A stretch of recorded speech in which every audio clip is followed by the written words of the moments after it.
I suddenly one morning woke up. I remember exactly when it was on April 5th of 2005.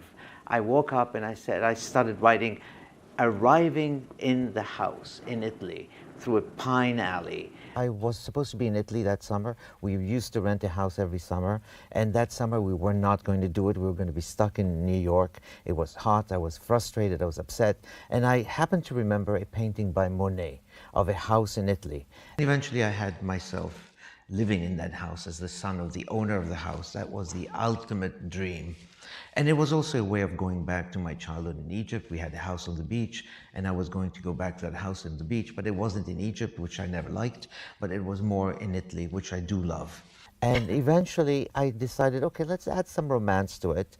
And I was going to have a boy-girl thing. And then I said, no, let's do it boy-boy. That's going to make it more exciting. Because boy-girl is, it's almost cliche at this point. I wanted there to be hesitation, introspection, shame, reluctance, fear, all those things. And inhibition is one of those emotions that I know best because I'm probably the most inhibited person on this planet. How the book went from this to having a character like Elio, which I had to manufacture because I was going to be the Elio. What is Elio going to want at that point? Oh, well, okay, it's going to be a girl. No, it's not going to be a girl. It's going to be a boy. And that sort of develops gradually. And then I just couldn't stop myself. It became obsessive. When I was 10 years old and I was a child, I knew absolutely nothing. There was another boy at the beach where I lived who was probably 7 years older than I was, and I wanted him to be my friend, and I obsessed about him. I wanted him to be a good friend of mine and to talk to me and to be just chummy with me. And that is the thing that resurrected. Suddenly, when I was writing Oliver, I wanted to go back to that friendship and say, what if what I really wanted at that age was something more passionate than what I ended up thinking I wanted, a friendship. Basically, plot for me is very difficult, wow. But inhibition and timidity and sort of reluctance vis-a-vis the object of desire. So that, I fell in love with the boys, I fell in love with their love, I fell in love with the family, with the house, with Italy, with the whole thing. And I had no idea how to develop a character who was going to clearly desire another man. He has no mystery about it. He knows what he wants. He's young enough, but he knows it. But I felt that I was going to have Oliver sort of disappear. He was going to go back to the States. And I threw hints along the way that he was receiving mail. He was getting mail, therefore there was something going on in the States that was drawing him back. Those calls. Yes, and there were those phone calls also. Hurt. And I said, they're going to have to talk. And that was the most difficult scene to write, the conversation between them when they finally say something. And then I said, okay, they're going to kiss. Kiss is okay. And then I said, fine, they're going to kiss and nothing more. And Oliver says, this is all wrong. We're not going to talk about this again. And then I said, no, they have to sleep together, at least once. And then at that point, I said, let's do it. Let's have fun. And then there's a peach scene. And then you know the rest. There's a moment in the book when Elio and Oliver kiss at night, and Oliver pushes Elio against the wall, a wall in Rome, and they kiss almost sort of violently.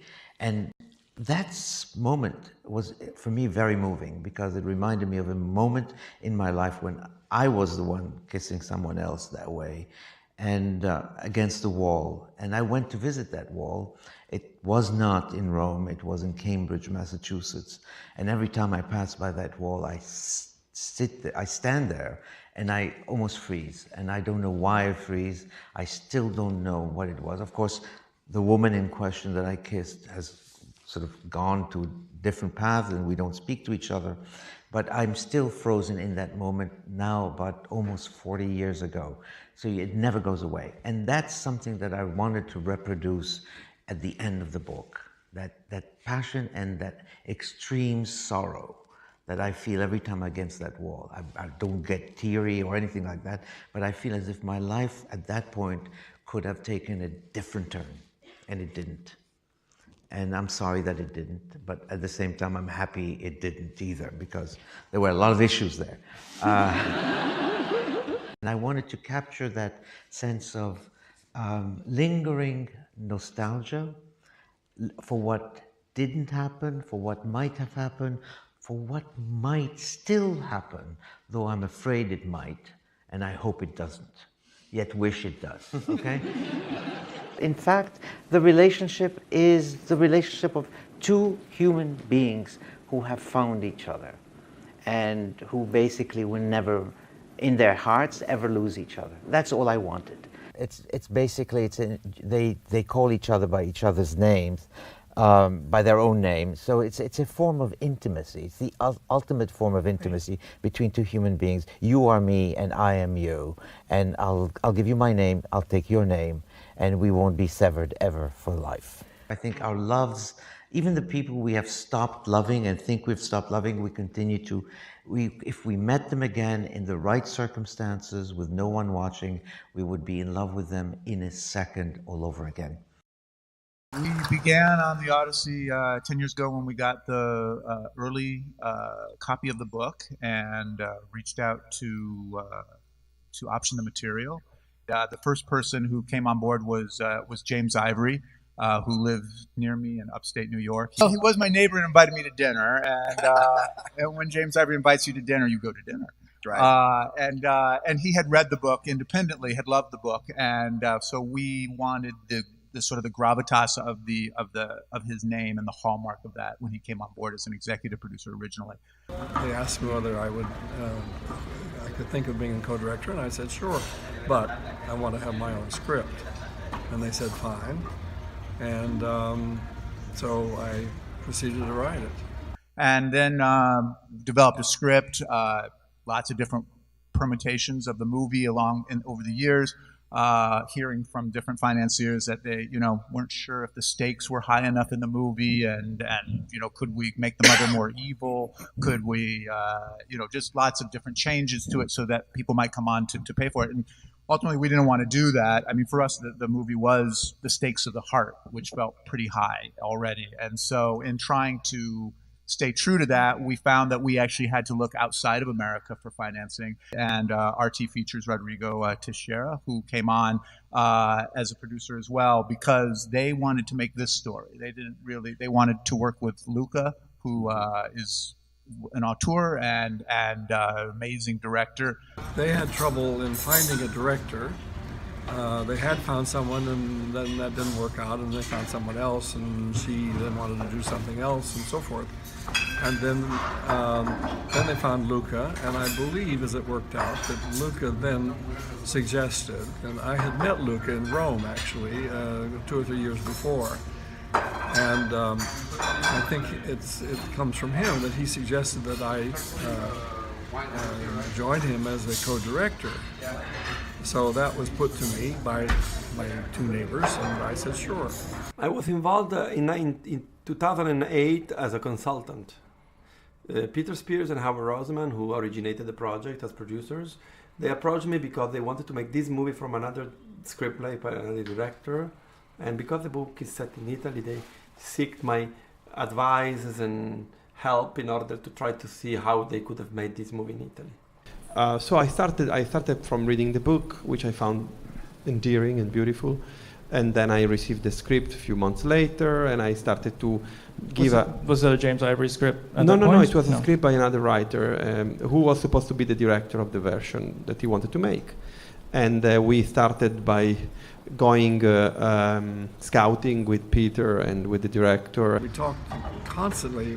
I would go to Crema, where he lives, there were times that he would come to New York, and we'd have all kinds of talks about, particularly about casting. After 6 or 7 years, in which we tried in different avenues to make this movie happen, we didn't succeed. And then they started to come back to me and say, you should do it, and try to make it happen. With you, it would be great. Ivory was always part of the project because James and Peter, they knew one another, and I knew James before, so it was a sort of godfather of the project. And one day he came to see me in my house in Crema, which is the same place where we shot the film, same area.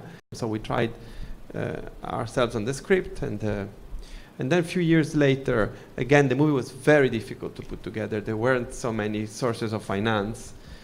We couldn't put together the movie directed by James Ivory because it was a much more costly film. It was a different film that didn't meet the standards of the market. I have to be blunt, that's it. And in fact, he was very generous when Peter went to him and said, it's very difficult, actually it's impossible, we tried very hard. But there is a possibility to make a tiny, teeny version of the same film if Luca does it, something that requires less money and less time, I mean shooting time. Would you bless the choice? And he said, sure. I said, okay, because I love the actors and I wanted to make this movie with these actors. From the very beginning, Timothée Chalamet, he had already been cast because one of my neighbors is his agent. And so he was already fixed. And I really want to thank my agent, Brian Swardstrom, who's here in attendance tonight as well. Thank you, Brian, for your incredible guidance these last 5 years. Because of your work with Tilda Swinton and Luca Guadagnino, I simply wouldn't be standing up here without you, and without your husband and producer, Peter Spears, as well. I met with Brian for the first time when I was finishing up my senior year at LaGuardia High School in New York. But I didn't know anything about it. And then what happened is that he came to read with another actor who was being thought about to play the part of Oliver. And he came to read, and then I came to know him. And he came to stay with me in upstate New York, and we did more working together. And I thought, well, this kid's great. I met Timmy a few years while I was still producing the film, and Brian Swardstrom, who is the agent of Timothée and also a friend of the court, as they say here, he said we should meet because this young man is fantastic, and we did meet. Timmy, I met him when he was a young kid, and he is amazing, and I realized how great his determination to be a great artist was. So I felt completely confident about him, his physicality, the way he was going to be possessed by the character. And I really felt immediately that he had the ambition, the intelligence, the sensitivity, the naivety, and the artistry to be Elio. And in fact, I kept having a relationship with him through the years. And then when I decided that I was doing the movie, I called him and we had our final conversation, which was the beginning of everything in a way. So, and I fall for him. First of all, he's awfully smart. And I think you appreciate that. You like to, one enjoys smart actors, I think. And he's completely natural and himself, and though playing a role, I mean, he makes it seem natural, and he's not that person, but he freely can convey that person, Elio. He has great charm. Looks and all those things that a young actor needs. For Armie, the same. Like I saw him in The Social Network. I think that was where we all got aware of him. Then I followed his movies. I found that, for instance, he was fantastic in The Lone Ranger. He was the portrait he made of the lover of J. Edgar Hoover in J. Edgar was beautiful. We met for some other reason. I don't remember what it was for, but we hit it off. Well, because I admired you and I wanted to meet you, and you said, okay. Armie, I loved him since I saw him in The Social Network so much. Such a nuanced, layered, deep actor, despite or beyond the glossy surface of his beauty. And so I thought they were going to be really empowering those characters, these two. I would say I found the two men playing the roles capable of showing fragility, and I think that is important. For the chemistry, I don't do chemistry tests. I don't do auditions as well. I felt I was cool with them, so I thought arrogantly enough that they were going to be cool between one another. It was in the street in front of the building where I live, and Armie comes off the car with his wife and child, and then Timothée is there, and there's like a moment of like recognition of these two. It was beautiful.